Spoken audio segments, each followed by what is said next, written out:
Hey everyone, and welcome back to our channel. Today we're journeying back in time, over 2 millennia, to the heart of one of history's most fascinating and turbulent eras.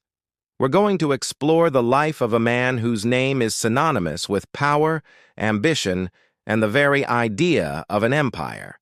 Gaius Julius Caesar. Was he a hero who forged a new future for Rome, or a tyrant who destroyed its ancient republic? Let's find out. Picture this. It's the 1st century BC. The city of Rome is the center of a vast republic, a sprawling territory stretching across the Mediterranean. It's already a superpower, but it's also a place of political chaos, corruption, and intense rivalry among its leading families. The old system is creaking under the strain of its own size. Into this volatile world steps Julius Caesar. Born into an old, noble, but not particularly wealthy family, Caesar had to be clever, charismatic, and incredibly ambitious to make his mark. And oh, did he make his mark. From his early career, Caesar showed a flair for politics and a deep connection with the common people of Rome, the plebeians. He sponsored lavish games, proposed popular land reforms, and built a reputation as a champion of the people, much to the annoyance of the conservative aristocratic senators who held most of the power. They saw him as a dangerous populist, a rabble-rouser who threatened their traditional authority. But Caesar was playing a long game. He formed a powerful, albeit unofficial, alliance with two of the most influential men in Rome, the fabulously wealthy Crassus and the celebrated general, Pompey the Great. This first triumvirate allowed them to effectively control Roman politics, pushing their own agendas past a frustrated Senate. Caesar's big break, his chance to achieve true military glory and immense wealth, came when he was appointed governor of Gaul. This wasn't just a political posting, it was a military command. Gaul, a vast territory roughly corresponding to modern-day France, Belgium, and parts of surrounding countries, was a patchwork of fierce, independent tribes. For nearly a decade, Caesar waged a relentless and often brutal campaign. The Gallic Wars were a masterclass in military strategy, logistics, and leadership. Caesar wasn't a general who commanded from a comfortable tent miles behind the lines. He was known for marching with his men, sharing their rations, and fighting alongside them in the thick of battle. He knew his legionaries by name, and this created an unbreakable bond of loyalty. His soldiers would follow him anywhere, and they did. His detailed accounts of the war, written by Caesar himself, became a form of brilliant propaganda, sent back to Rome to keep his name on everyone's lips and celebrate his victories. The conquest of Gaul brought staggering amounts of wealth into Roman coffers and into Caesar's personal treasury, and it expanded Rome's borders to the English Channel and the Rhine River. He had secured the Republic's northern frontier and, in the process, forged one of the most battle-hardened and loyal armies the world had ever seen. But as Caesar's fame and power grew in Gaul, so did the fear and jealousy back in Rome. His old ally, Crassus, had been killed in a disastrous campaign in the east, and his other ally, Pompey, had drifted closer to the conservative senators who saw Caesar as their greatest threat. They feared his popularity, his loyal army, and his boundless ambition. The Senate, with Pompey's backing, issued an ultimatum. Caesar must disband his army and return to Rome as a private citizen to face prosecution for alleged illegalities during his time as governor. This was the moment of truth. To obey meant political ruin and likely exile or worse. To disobey meant civil war.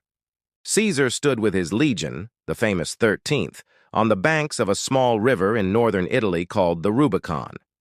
This river marked the legal boundary of his province. To cross it with an army was an act of treason, an open declaration of war against the state. The story goes that after a moment of hesitation, Caesar uttered the famous words, "Alea iacta est," the die is cast. He led his men across the river, and there was no turning back. The civil war was swift and decisive. Pompey and the senators, caught off guard by the speed of Caesar's advance, fled Italy for Greece to gather their forces. Caesar secured Italy with lightning speed before pursuing his enemies across the Mediterranean. The final showdown came at the Battle of Pharsalus in Greece. Despite being heavily outnumbered, Caesar's tactical genius and the unmatched experience of his veterans won him a stunning victory. Pompey fled to Egypt, seeking refuge, but was assassinated on the orders of the young pharaoh, Ptolemy III, who hoped to curry favor with the victor. Caesar, however, was reportedly disgusted by the treacherous murder of his former ally and Roman rival. With his enemies defeated, Caesar was the undisputed master of the Roman world. He returned to Rome not as a general, but as its absolute ruler. The Senate, now packed with his supporters, showered him with honors, eventually proclaiming him dictator perpetuo, dictator for life. This was unprecedented. A Roman dictator was traditionally an emergency appointment for a limited term. A dictator for life was essentially a king in all but name, a concept utterly repellent to the core values of the Roman Republic, which had been founded by overthrowing a monarchy centuries earlier. But Caesar wasn't just interested in power for its own sake.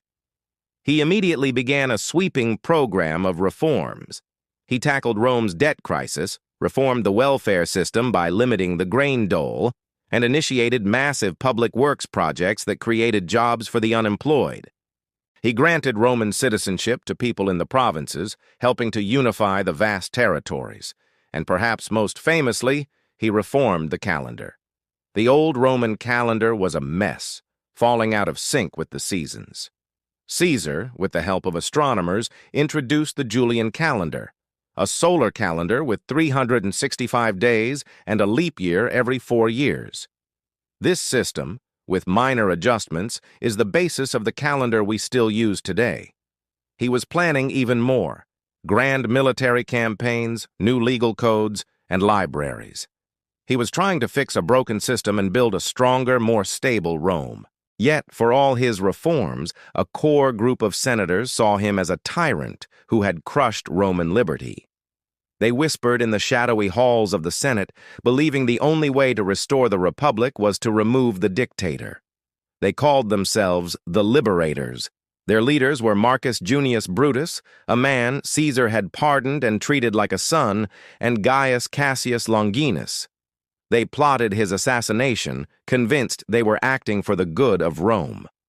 The day they chose was March 15th, 44 BC, a date that would become infamous as the Ides of March.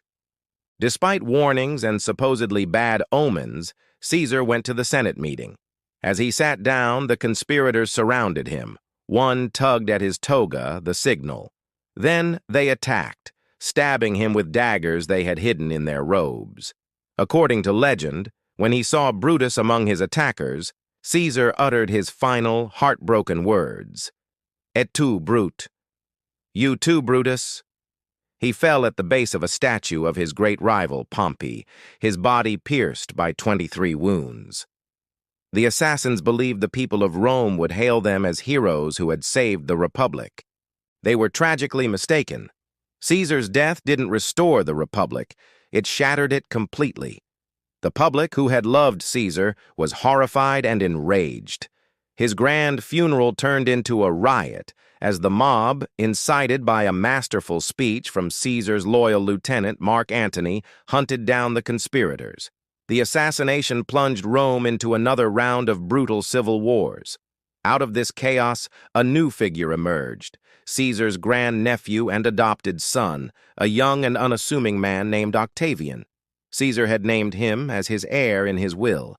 Teaming up with Mark Antony, Octavian hunted down and defeated Caesar's assassins.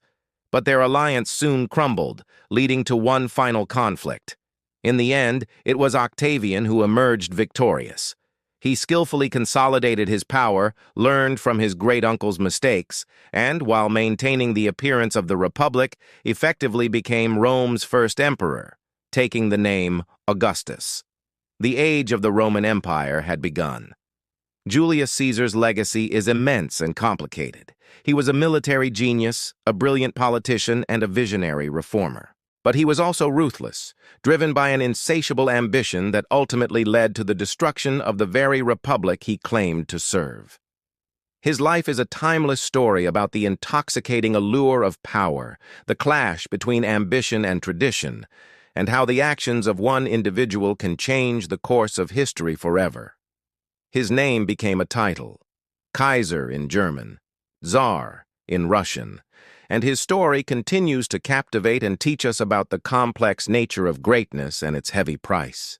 Thanks so much for joining me on this deep dive into the life of Julius Caesar. If you enjoyed this journey into ancient Rome, please hit that like button, and don't forget to subscribe and ring the bell so you won't miss our next historical adventure. Let me know in the comments what you think. Was Caesar a hero or a villain? I'd love to hear your thoughts. Until next time, stay curious.